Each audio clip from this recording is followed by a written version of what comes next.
Assalamualaikum warahmatullahi wabarakatuh. Bertemu lagi dengan saya Novi Budiningrum.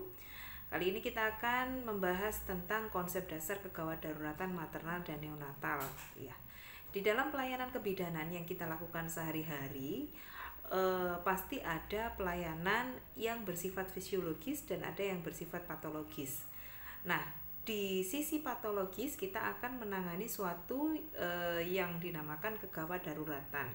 Kegawat daruratan di sini yang kita tolong bukan hanya seorang ibu tetapi juga seorang bayi. Nah, kegawat daruratan pada ibu disebut kegawat daruratan maternal dan pada bayi disebut kegawat daruratan neonatal.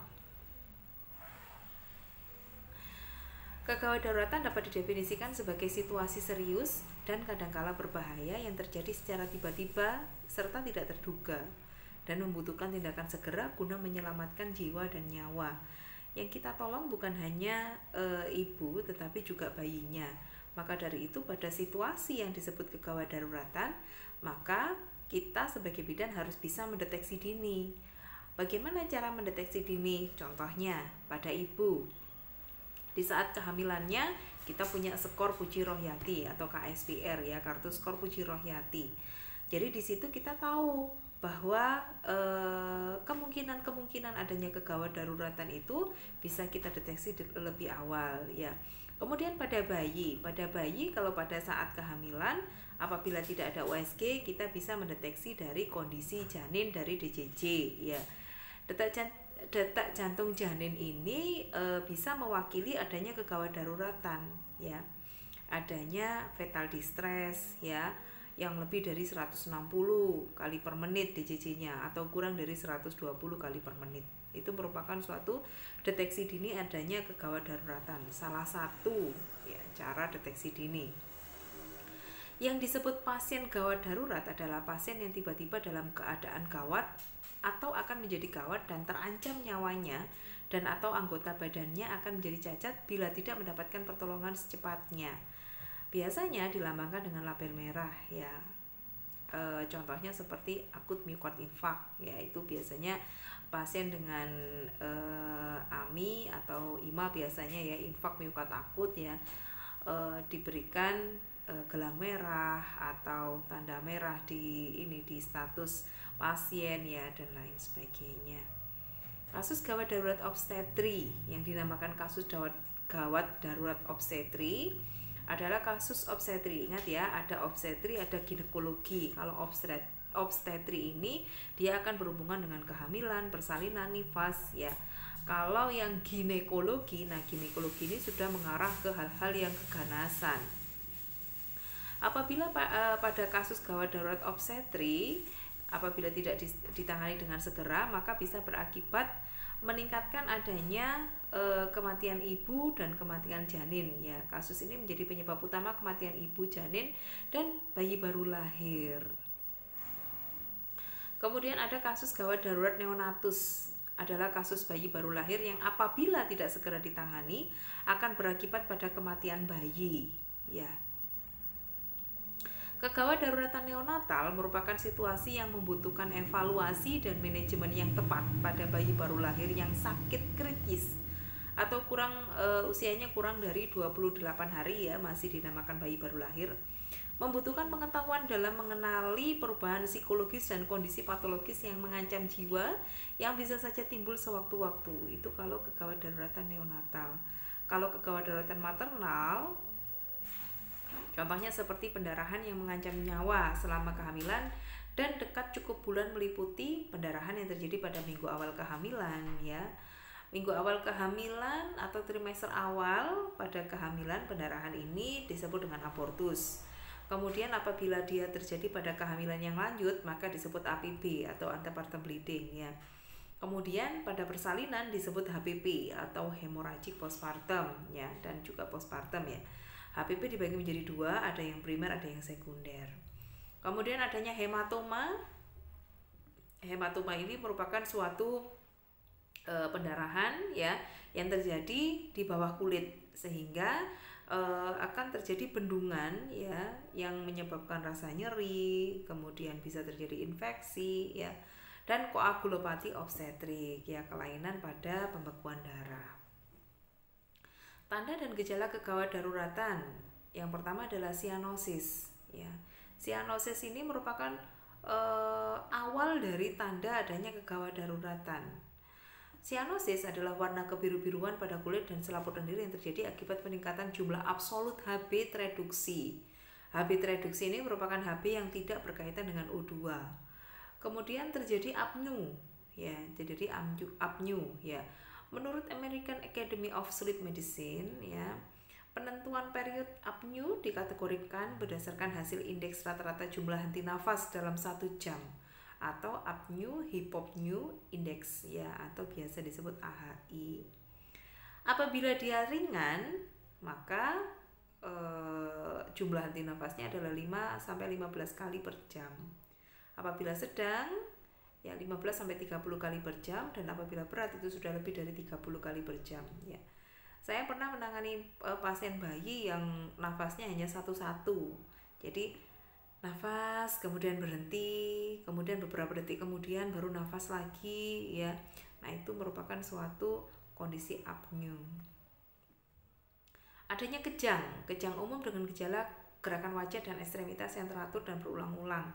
Contohnya, apabila bayi itu tidak sadar, kemudian dia mengedipkan matanya secara spontan, ya, kemudian ini dalam kondisi tidak sadar loh ya, tapi kalau dalam kondisi sadar ya pastilah ya dia mengedipkan mata. Tapi kalau dalam kondisi tidak sadar, kemudian ada kedipan mata yang secara tiba-tiba, ya, kemudian adanya gerakan baik dari gerakan wajah, gerakan ekstremitas, ya. Nah, ini biasanya salah satu tanda kejang. Jangan dikira kalau bayi kondisinya sudah kurang baik kemudian dia mengerjap-kerjapkan matanya atau tiba-tiba dia ekstremitas, baik ekstremitas atas maupun bawahnya dia bergerak secara berulang dan tidak teratur, ya, itu merupakan salah satu tanda adanya kejang. Ya, kemudian ekstensi lengan atau tungkai baik sinkron maupun tidak sinkron, ya, perubahan status kesadaran, bayi mungkin tidak sadar atau tetap bangun tetapi unresponsif atau apatis, ya. Jadi dia sepertinya sadar, ya, tetapi menangisnya tidak ada atau bahkan merintih. Kemudian apabila diberikan rangsangan dia tidak ada respon, ya. Nah, itu merupakan salah satu adanya kejang. Apnu, napas spontan berhenti lebih dari 20 detik, ya. Jadi nafas kemudian berhenti, beberapa detik kemudian baru dia ada nafas lagi, dan irreguler atau tidak teratur. Kemudian kejang subtle dengan gejala gerakan mata berkedip, berputar, dan juling yang berulang, ya. Ini namanya kejang subtle, ya. Gerakan mulut dan lidah yang berulang, ya, dan kesemuanya ini gerakan-gerakan ini tidak teratur atau irreguler, ya, jadi tidak reguler. Gerakan tungkai tidak terkendali, gerakannya seperti mengayuh sepeda, ya. Kemudian apnu juga, bayi bisa masih tetap sadar tetapi juga bisa terjadi kondisi apatis atau unresponsif, ya. Jadi bisa dia masih sadar tetapi dia somnolen, jadi seperti tidak ada respon. Ada juga yang dia masih sadar tetapi responnya juga sudah mulai menurun, ya. Spasme dengan gejala kontraksi otot tidak terkendali paling tidak beberapa detik sampai beberapa menit, dipicu oleh sentuhan, suara maupun cahaya. Bayi tetap sadar, sering menangis kesakitan, trismus, rahang kaku, mulut tidak dapat dibuka, bibir mencucu seperti mulut ikan, epistotonus. Nah, ini kan kita tahu ya bahwa hal-hal memang trismus, ya, kemudian mulutnya mencucu seperti ikan, ada epistotonus, ya, kaku pada otot, ya, kemudian apabila ada sentuhan atau cahaya dia seperti kesakitan. Nah, ini kan salah satu tanda-tanda ini, ya, tetani, ya. Jadi juga merupakan salah satu tanda adanya kejang, ya. Jadi hati-hati. Adanya pendarahan. Setiap pendarahan pada neonatus harus segera dirujuk. Pendarahan dapat disebabkan kurangan faktor pembekuan darah dan faktor fungsi pembekuan darah atau menurun, ya. Apabila ada pendarahan dimanapun itu, ya, khususnya di tali pusat, maka harus betul-betul kita waspadai ya. Jadi harus benar-benar kita perhatikan dan segera kita rujuk ya. Kemudian ada bayi sangat kuning ya, ada yang kelihatan kuning mungkin hanya di bagian mata atau hanya di bagian mulutnya ya. Nah, apabila dia masih derajatnya itu masih bisa tertangani oleh mungkin dibanyakin asinya, kemudian bisa dijemur ya, atau istilahnya dijemur kalau pagi hari ya, mungkin masih tidak memerlukan rujukan. Tetapi apabila derajatnya sudah tinggi ya, wajib kita rujuk. Berat badan kurang dari 1.500 gram ya, BPLSR. Penyebab kasus kegawat daruratan pada neonatus karena asfiksia. Perinatal asfiksia berasal dari bahasa Yunani sphizein yang artinya denyut yang berhenti, merupakan kondisi kekurangan oksigen pada pernafasan yang bersifat mengancam jiwa. Asfiksia sudah tahu semua ya. Kemudian adanya hipotermi, ada hipertermi, ada hipotermi. Hipotermi merupakan suatu kondisi di mana suhu tubuhnya kurang dari 36 derajat Celcius atau kedua kaki dan tangan teraba dingin ya. Ada hipotermi, ada hipertermi. Hipertermi merupakan kondisi suhu tubuh tinggi ya, lebih dari 37,5 ya, lebih dari 37,5. Jadi kalau masih 37 itu belum tinggi ya. Kalau lebih dari 37,5 nah itu baru dikatakan hipertermi. Hipertermi terjadi ketika tubuh menghasilkan atau menyerap lebih banyak panas daripada mengeluarkan panas ya, sehingga ada peningkatan suhu di dalam tubuh. Kemudian yang ketiga ada hiperglikemia atau gula darah tinggi, yaitu suatu kondisi di mana jumlah glukosa dalam plasma darah berlebihan. Apakah pada bayi bisa terjadi hiperglikemia ya? Bisa. Mayoritas atau lebih banyak terjadi hiperglikemia ini pada bayi-bayi yang makrosomi atau berat bayi yang lebih dari 4.000 gram ya. Hiperglikemia pada bayi makrosomia ini bisa dikarenakan ada riwayat diabetes mellitus pada ibunya ya, kebanyakan karena ibunya DM, kemudian bayinya dilahirkan dengan berat lebih dari 4.000 gram. Setelah dilahirkan, bayi dengan berat 4.000 gram ini harus dan wajib dicek gula darah, karena bisa terjadi hiperglikemia atau malah terjadi hipoglikemi ya. Nah, ini sama-sama berbahaya, adanya hiperglikemi dan hipoglikemia pada bayi ini sangat berbahaya. Kemudian selanjutnya ada tetanus neonatorum. Tadi sudah sedikit kita bahas tentang tetani ya, atau tetanus neonatorum. Penyakit tetanus yang diderita oleh bayi baru lahir yang disebabkan karena basil Clostridium tetani ya, karena adanya basil Clostridium tetani. Pada maternal atau pada ibu ya bisa disebabkan karena pendarahan. Tadi sudah sempat saya jelaskan bahwa pendarahan di awal trimester kehamilan itu disebut abortus. Abortus ini diberikan untuk semua kehamilan yang berakhir sebelum periode viabilitas janin, yaitu yang berakhir sebelum berat janin 500 gram atau usia kehamilannya kurang dari 20 minggu ya. Dihitung dari hari pertama, hari terakhir normal yang dapat dipakai. Hati-hati ya. Kemudian karena mola, adanya kejadian mola hidatidosa, yaitu suatu keadaan patologik dari korion yang ditandai dengan degenerasi kistik dari villi disertai dengan pembekakan hidrofik ya, avaskularitas atau tidak adanya pembuluh darah janin, dan proliferasi jaringan trofoblastik. Jadi mola hidatidosa ini penyebabnya adalah tidak terbentuk sempurna plasenta sehingga dia bersifat menjadi ganas ya, mengarah ke patologik ya. Nah, ini mola hidatidosa ini apabila tidak dilakukan penanganan dengan benar maka bisa ke arah ke keganasan ya, atau CA. Lalu kehamilan ekstrauterin atau kehamilan ektopik atau kehamilan ektopik terganggu KET. Kehamilan di mana sel telur yang dibuahi berimplantasi dan tumbuh di luar endometrium cavum uterus ya, termasuk kehamilan tubal, kehamilan ovarial, kehamilan intraligamenter, kehamilan servikal, kehamilan abdominal ya, Apakah ada Bu kehamilan abdominal? Iya. Di dalam kehamilan ektopik terganggu ini tidak hanya di tuba, tapi dia bisa di mana-mana.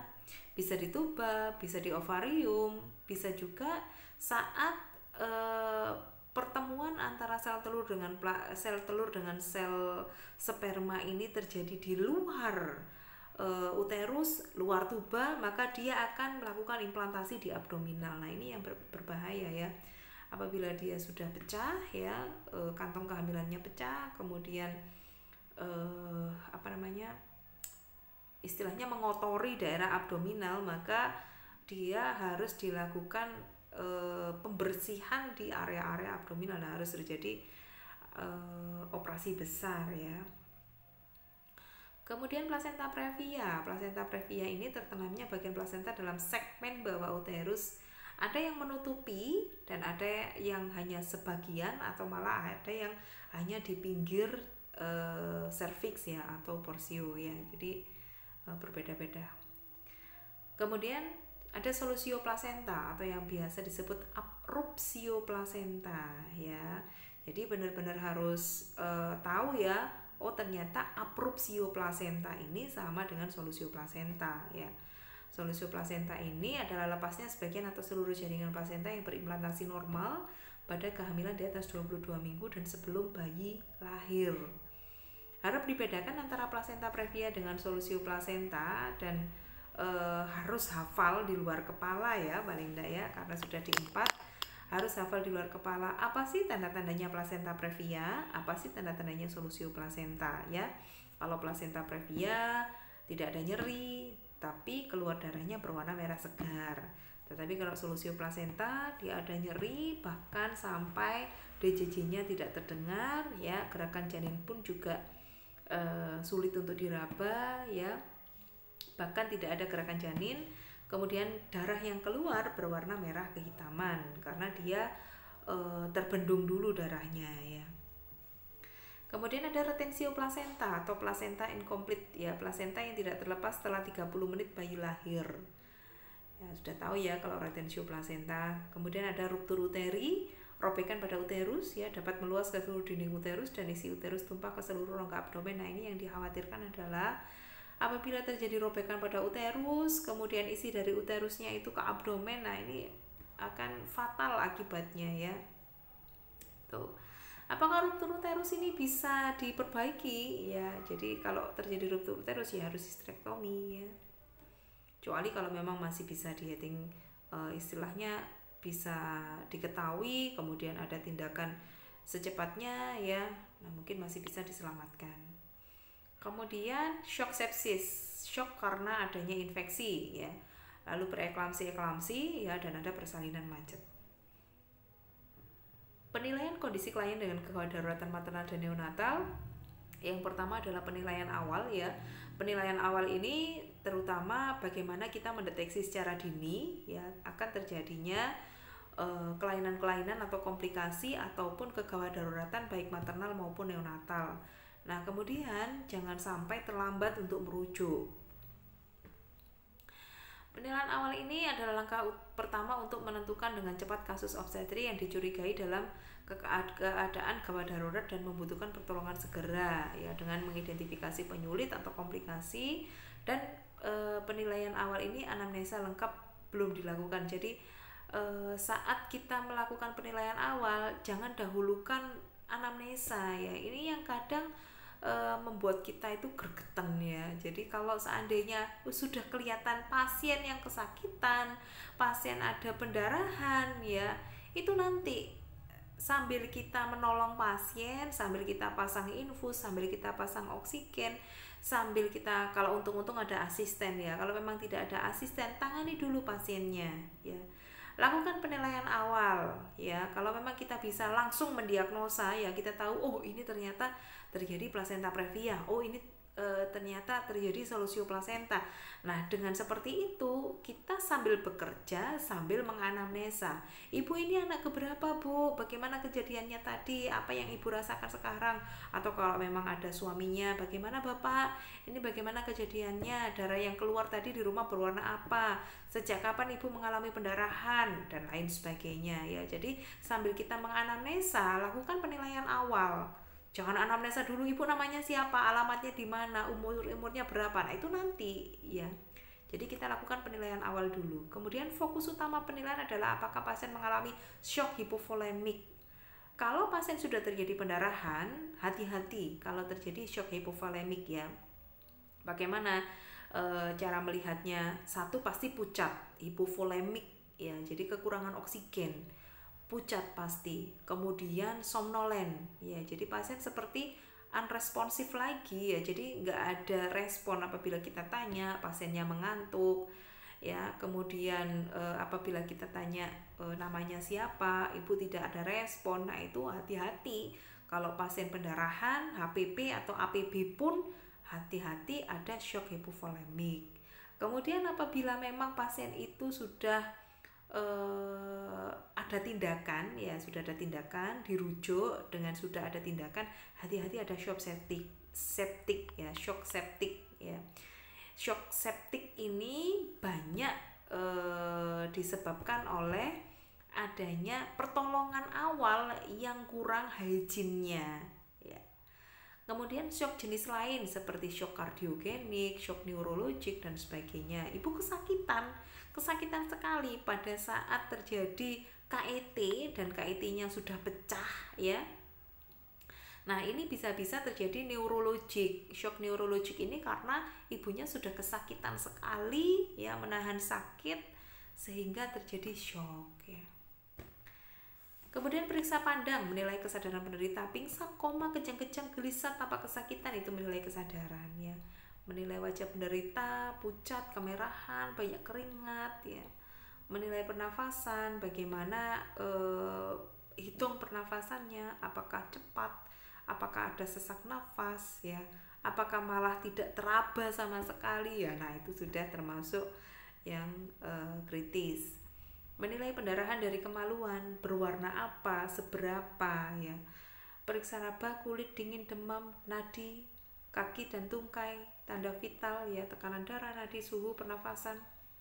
Hasil penilaian awal ini menjadi dasar pemikiran apakah harus mengalami penyulit pendarahan, infeksi, hipertensi, preeklamsi, eklamsi atau shock ya.